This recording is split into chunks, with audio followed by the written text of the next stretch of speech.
बिस्मिल्लाहिर्रहमानिर्रहीम। अज़ीज़ तलबा अस्सलामु अलैकुम वरहमतुल्लाहि वबरकातुहू।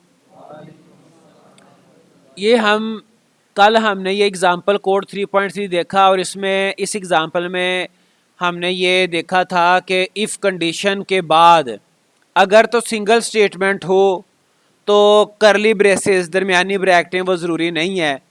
अगर इफ़ के बाद हम एक से ज़्यादा स्टेटमेंट्स अगर एग्जीक्यूट करना चाह रहे हैं तो फिर हमें करली ब्रेस जो ब्रैकेट है दरमियानी ये लगानी चाहिए। और मैंने आपसे ये भी कहा था कि अगर आपकी सिंगल स्टेटमेंट ही क्यों ना हो, कोशिश करें कि आप फिर भी ब्रैकेटें लगा लें ताकि गलती का इम्कान कम हो जाए। आप अपनी आदत बना लें। ऊपर दिया गया कोड कंपाइल नहीं किया जा सकता क्योंकि जैसा कि पहले जिक्र किया गया है कि ब्लॉक के बगैर करली ब्रेसेस जिनको मैं कहता हूं, ब्लॉक के बगैर इफ स्टेटमेंट के साथ सिर्फ एक ही स्टेटमेंट मंसूब की जा सकती है। इस सूरत में पहली स्टेटमेंट यानी प्रिंट एफ वेरिएबल द, ये इफ स्टेटमेंट से मंसूब है। ठीक है जी, जिसमें लिखा हुआ है the variable a constant and even value, वो वाला।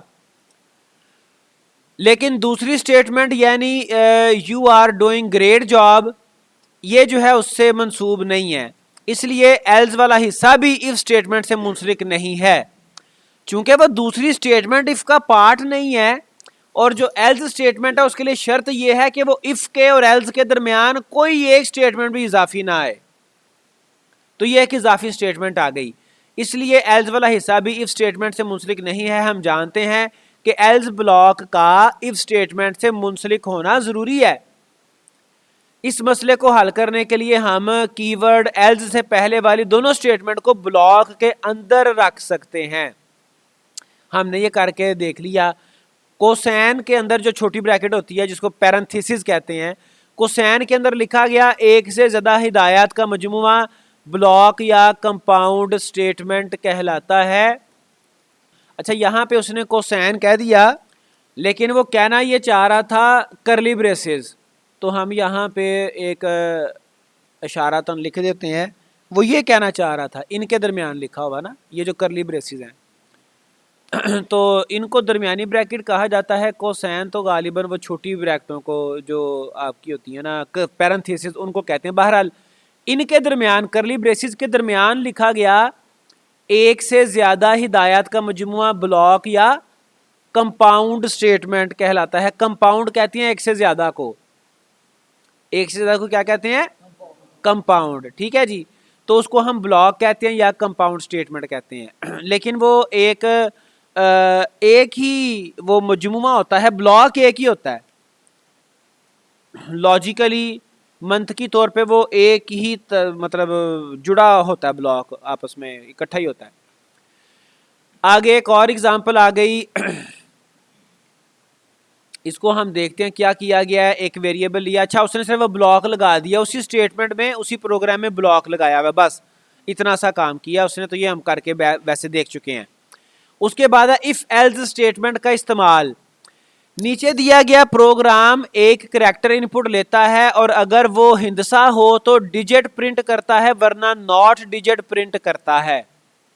ठीक है जी, हिंदसा लेता है, वो आपका नंबर भी हो सकता है, वो आपका करैक्टर भी हो सकता है, और कह रहा है कि जी वो उसके मुताबिक डिजिट या नॉट डिजिट प्रिंट करता है। ये इसमें उसने लॉजिक लगाई होगी, इफ कंडीशन लगाई होगी और गालिबन उसकी उसने आस्क की वैल्यू चेक की होगी। करैक्टर लिया and input greater than equal 0 and input is less than equal 9। ठीक है, उसने चेक कर लिया कि अगर उसमें 0 या 9 के दरमियान कीमत है तो फिर डिजिट है, वरना उसने आस्क की, अभी वो आस्क की कोड भी आपका कहीं आगे चल के आ जाएगा, वो भी हम डिस्कस करेंगे। तो अब ये हमारी एग्जाम्पल कोड है 3.5। हम इसी को 3.3 को सेव एज करते हैं और इसको हम 3.5 इसका नाम रखते हैं और हमारा जो टाइप है वो सी है। सेव किया इसको हमने, ये सेव एज हो गया 3.5.c। और इसमें हमने क्या करना है जी, वेरिएबल एक हमने लेना है करैक्टर। तो हमने एक करैक्टर टाइप का वेरिएबल लिया ch, कोई भी आप ले सकते हैं, और इसमें हम लेना चाह रहे हैं इनपुट।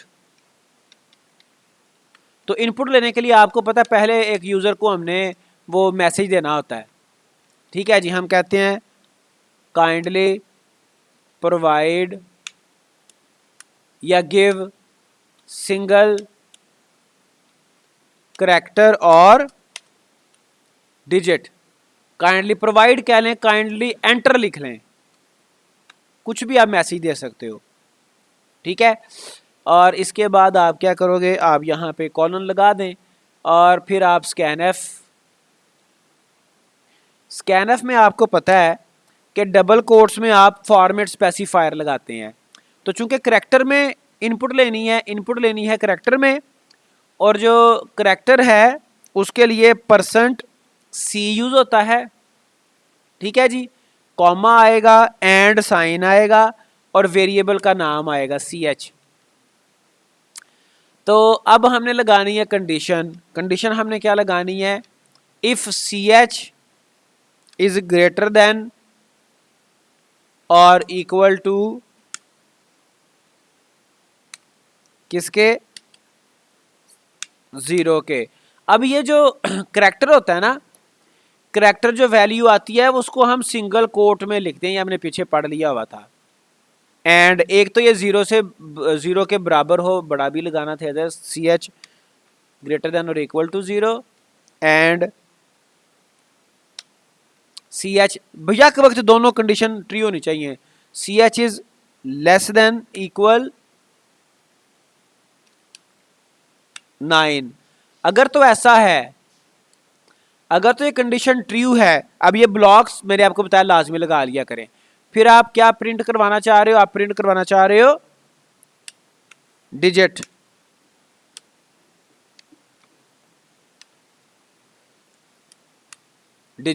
ठीक है। और अगर ऐसा नहीं है तो फिर आप प्रिंट करवाना चाह रहे हो नॉट अ डिजिट, ठीक है। अब ये छोटी छोटी चीजें हैं जिनसे आगाज करते हुए आप प्रोग्रामिंग सीख सकते हो। आप इसको कंपाइल करेंगे, compile and run F11 press किया। अब वो पूछ रहा है जी काइंडली एंटर सिंगल करैक्टर और डिजिट, तो मैंने लिखा, अभी मैंने 3 लिखा तो कहता है जी डिजिट। मैं फिर कंपाइल एंड रन करता हूँ, सिंगल हमने लिखना है, मैं लिखता हूँ D, तो कहता है जी नॉट अ डिजिट, ठीक है। तो ये छोटे छोटे प्रोग्राम है। आगे चलें, उसके बाद क्या कह रहा है जी, अगर सारफ एक ही इंसा दर्ज करे जैसा कि 5 तो स्क्रीन पर डिजिट जाहिर होगा, ये हमने करके देख लिया है। अगर सारफ कोई और करैक्टर दर्ज करे जैसा कि नॉट के, तो नॉट डिजिट जाहिर होगा क्योंकि शर्त पूरी नहीं हुई। प्लीज एंटर अ करैक्टर के, उसने आउटपुट दिखा दी। सरगर्मी, एक प्रोग्राम लिखें जो एक शख्स के जिस्म का दर्जा हरारत इनपुट ले और अगर इनपुट 98.6 से ज्यादा हो तो यू हैव फीवर प्रिंट करे, वरना यू डोंट हैव फीवर। बिल्कुल उसी प्रोग्राम की तरह से है, ये हमारी है सरगर्मी एक्टिविटी। तो इसको मैं सेव एज करता हूँ अपने इसी एग्जाम्पल को, और इसको मैंने नाम देना है एक्टिविटी का, और एक्टिविटी का नंबर था 3.3, एक्टिविटी 3.3, और इसको मैंने C टाइप में, C टाइप का प्रोग्राम बनाना है। तो अब मुझे एक वेरिएबल चाहिए फ्लोट, चूंकि इशारिया में आएगा ना आपका टेम्परेचर, तो मुझे चाहिए फ्लोट, और फ्लोट मैं टेम्प के नाम से एक वेरिएबल ले लेता हूँ, फ्लोट, ठीक है। काइंडली एंटर योर टेम्परेचर, या बॉडी टेम्परेचर आप लिख लो, ठीक है जी। स्कैनएफ करवाएंगे, अब फ्लोट के लिए %F यूज होता है, ठीक है जी। और वेरिएबल का नाम मेरा बदल गया, वेरिएबल का नाम क्या है, टेम्प। इफ, अब यहां पे कंडीशन जो भी लगेगी वो लगेगी टेम्प के हिसाब से। If temp is greater then, उसने क्या बताया, ग्रेटर देन क्या कहा है, इनपुट ले, और अगर इनपुट 98.6 से ज्यादा हो, 98.6 हो तो फिर नहीं, ठीक है जी।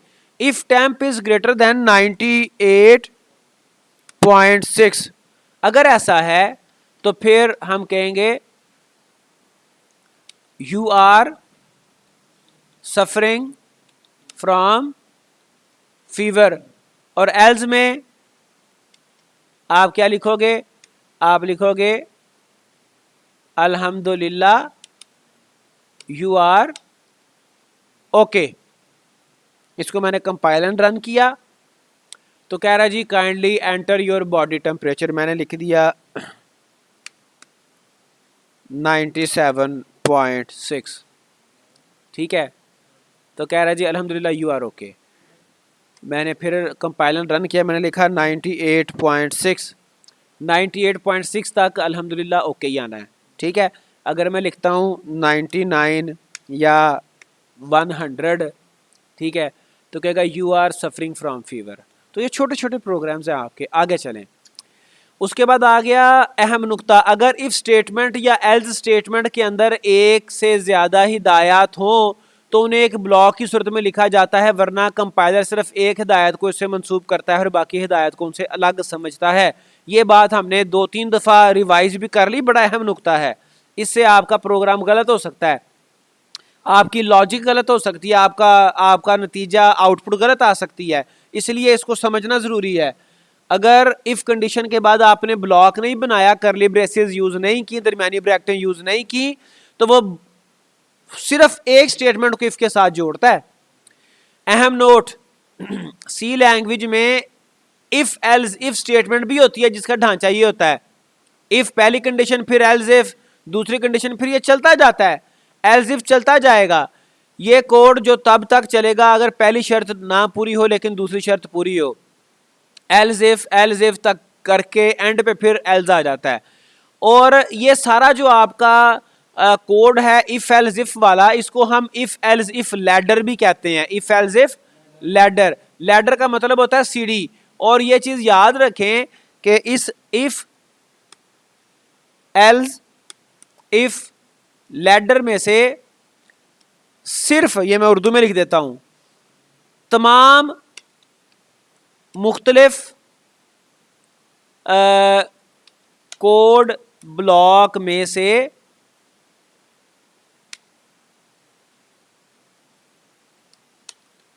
सिर्फ एक ब्लॉक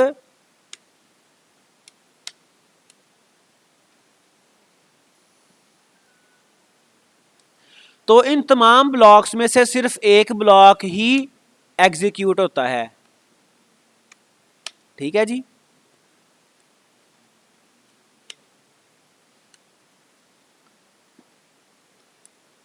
एग्जीक्यूट होता है। इसके साथ ना कोई वो उर्दू लिखने में प्रॉब्लम है। बहरहाल सादा सी बात फिर समझ लो कि ये सारे ब्लॉक्स डिफरेंट लगे हैं ना, ये इफ़ वाला ब्लॉक है, ये एल्स इफ़ वाला है, ये फिर एल्स इफ़ वाला है, इनमें से कोई एक ही चलेगा कोड। ठीक है, और एंड पे एल्स, इन सब में से कोई एक चलना है, सारे चल ही नहीं सकते। जैसे इफ़ और एल्स में से सिर्फ एक चलता है ना, दुरुस्त हुआ तो ये, गलत हुआ तो दूसरा, ऐसे ही ये शुरू से टॉप से चेक करना शुरू करेगा, फिर नीचे नीचे जहां पर दुरुस्त उसे मिल गया ना कंडीशन, वहां पे वो उस हिस्से को, उस कोड को एग्जीक्यूट करके आगे चला जाएगा। अब इसका पता नहीं उसने आगे कोई, अच्छा ये दिया हुआ है इफ़ एल्स इफ़ का, ये उसने दिया हुआ है। हम ये फ़र्ज़ करें, ये है ना आपके ग्रेड्स निकालने हम ये बनाते हैं, ये आपका क्या है जी, ये है जी प्रोग्रामिंग टाइम 3.3 है ना, प्रोग्रामिंग टाइम 3.3। इसको मैं सेव एज करता हूँ।